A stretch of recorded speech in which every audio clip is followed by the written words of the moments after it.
Tuhan bersamamu dan bersama rohmu. Inilah Injil suci menurut Matius.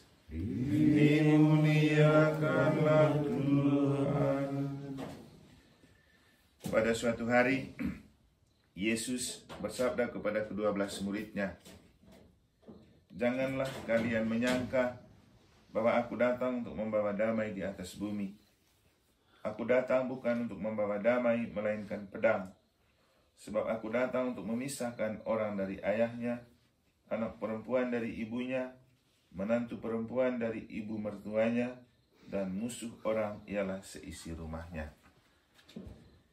Barang siapa mengasihi bapa atau ibunya lebih daripadaku, ia tidak layak bagiku. Dan barang siapa mengasihi putranya atau putrinya lebih daripadaku, ia tidak layak bagiku. Barang siapa tidak memikul salibnya dan mengikuti aku, ia tidak layak bagiku. Barang siapa mempertaruhkan nyawanya, ia akan kehilangan nyawanya. Dan barang siapa kehilangan nyawanya demi aku, ia akan memperolehnya kembali. Barang siapa menyambut kalian, ia menyambut aku. Dan barang siapa menyambut aku, ia menyambut dia yang mengutus aku. Barang siapa menyambut seorang nabi sebagai nabi, ia akan menerima upah nabi. Dan barang siapa menyambut seorang yang benar sebagai orang benar, ia akan menerima upah orang benar. Dan barang siapa memberi air sejuk secangkir saja kepada salah seorang yang kecil ini, karena ia muridku, aku berkata kepadamu, sungguh ia takkan kehilangan upahnya." Setelah Yesus selesai mengajar ke-12 rasulnya, ia pergi dari sana untuk mengajar dan memberitakan Injil dalam kota-kota mereka. Demikianlah sabda Tuhan. Terpujilah Kristus.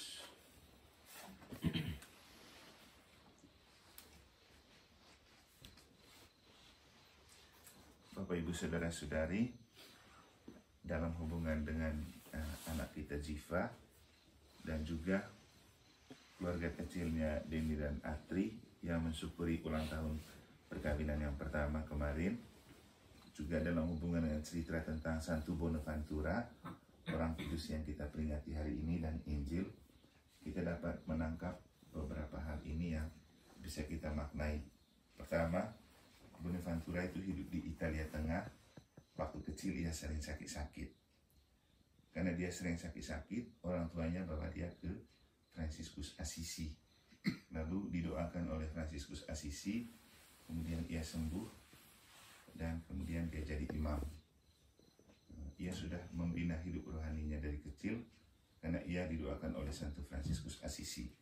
Nah, kita kembali ke anak kita Ziva yang masih kecil, baru 2 minggu ya. 1 bulan. Waktu itu sudah 1 bulan, lalu sakit berat kan. Ini kan masih kecil dia sakit. Lalu dihubungkan dengan yang saya khotbahkan kemarin tentang kehadiran kakek Fransiskus Gahol.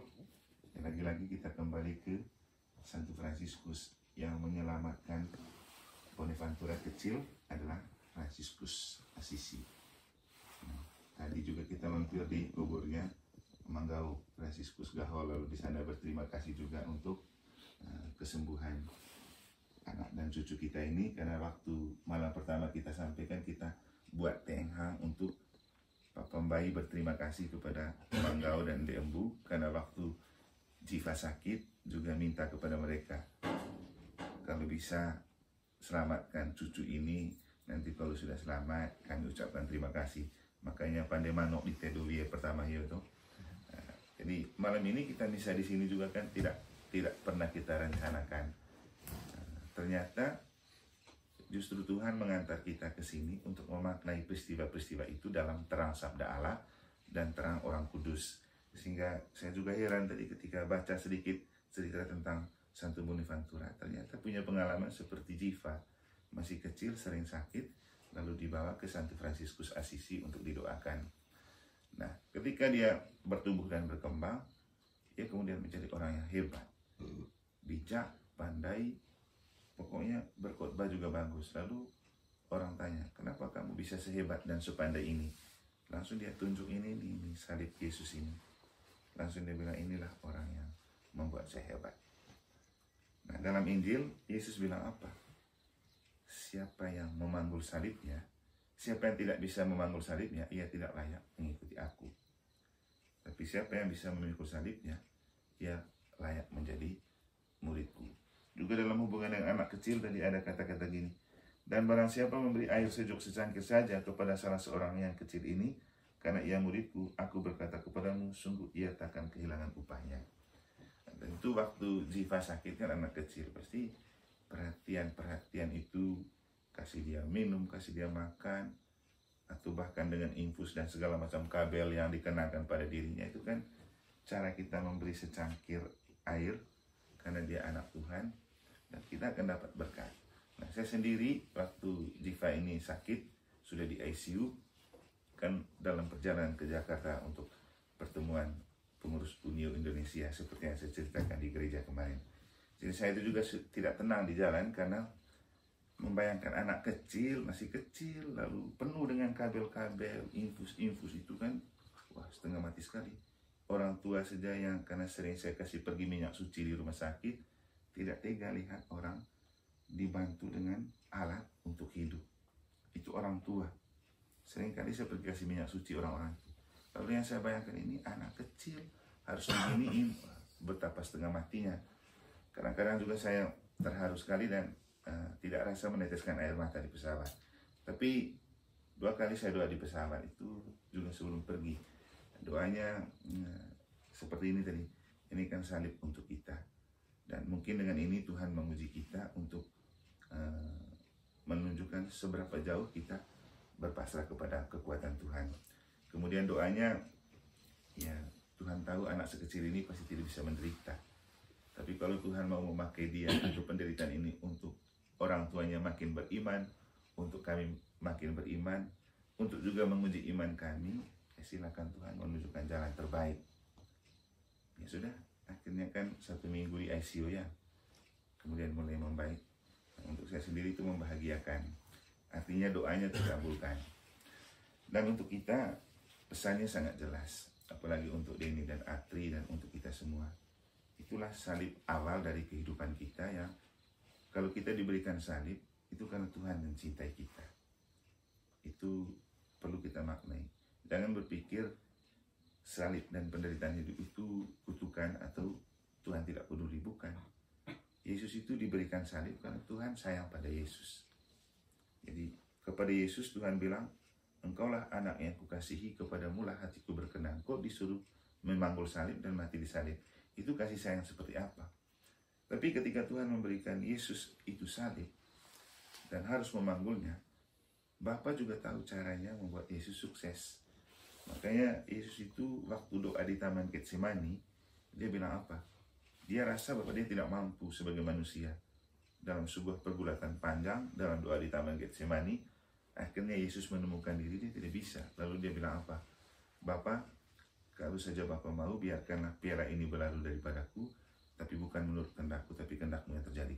Bapa ini dengar doa itu, artinya oh berarti anak saya ini, dia merasa bahwa dia tidak mampu, supaya dia membiarkan saya bekerja.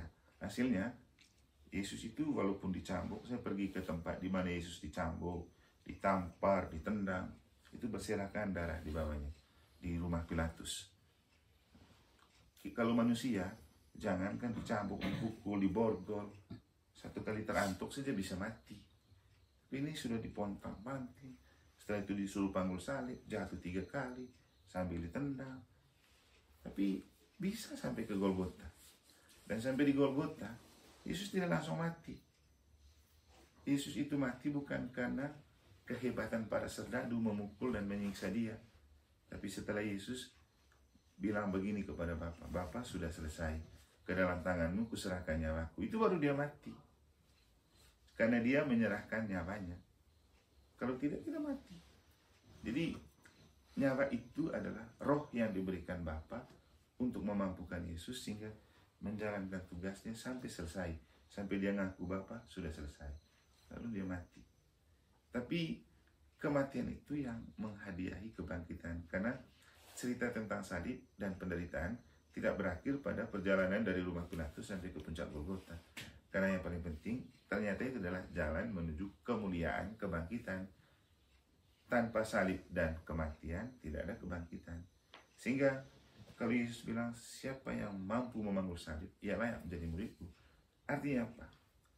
Tidak ada manusia yang tidak punya salib dalam hidup. Tidak ada keluarga yang tidak punya salib. Setiap keluarga punya salibnya. Tapi apakah kita mampu memanggul itu, dan apakah kita mampu melihat itu sebagai cara Tuhan peduli dengan kita dan menyayangi kita. Jadi Tuhan itu tidak pernah memberikan tantangan dan kesulitan yang melampaui kemampuan kita. Atau kalaupun persoalan dan tantangan itu melampaui keterbatasan kita, nanti Tuhan kasih kekuatan. Yang penting serahkan semua itu kepada Tuhan, bawa itu dalam doa. Sehingga untuk kita tidak mungkin kita menghindar dari salib. Kamu punya salib, saya juga punya salib. Tapi jangan pikul sendiri. Kita pikul bersama Yesus yang memanggul salib, supaya roh Tuhan bekerja di dalam diri kita. Kalau kita pikul bersama Yesus, seberat apapun salib, pasti membawa kita kepada kebangkitan dan kemuliaan.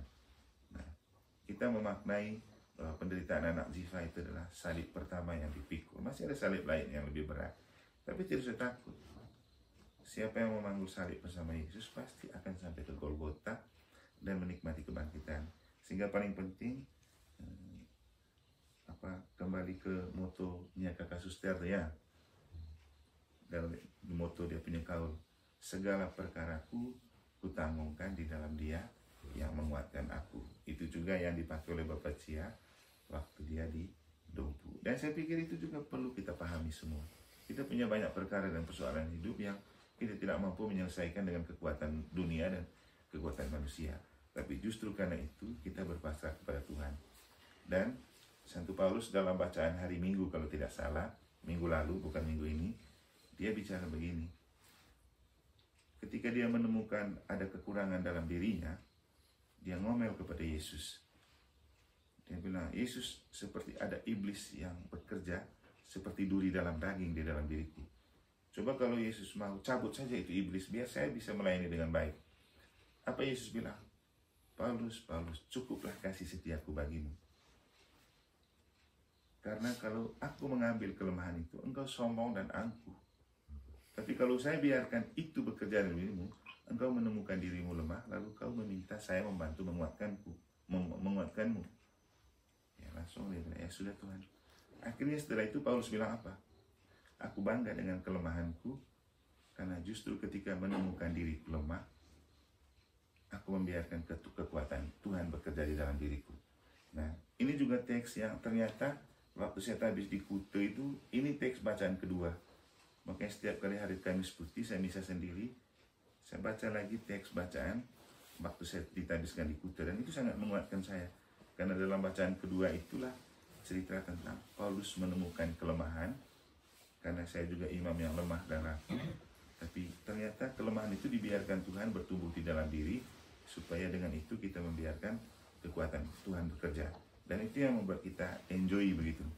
Jadi kita punya kelemahan dalam hidup, kita punya keterbatasan, apalagi memanggul salib. Tapi tidak usah takut, Tuhan akan selalu memanggul salib bersama kita kalau kita menghadirkan Tuhan dalam setiap apapun bentuk perkara dan persoalan hidup. Jadi kembali ke prinsip Santo Paulus, segala perkaraku kutanggungkan di dalam Dia yang menguatkan aku. Semoga Tuhan selalu memberkati kita dalam memanggul salib hidup kita masing-masing. Amin.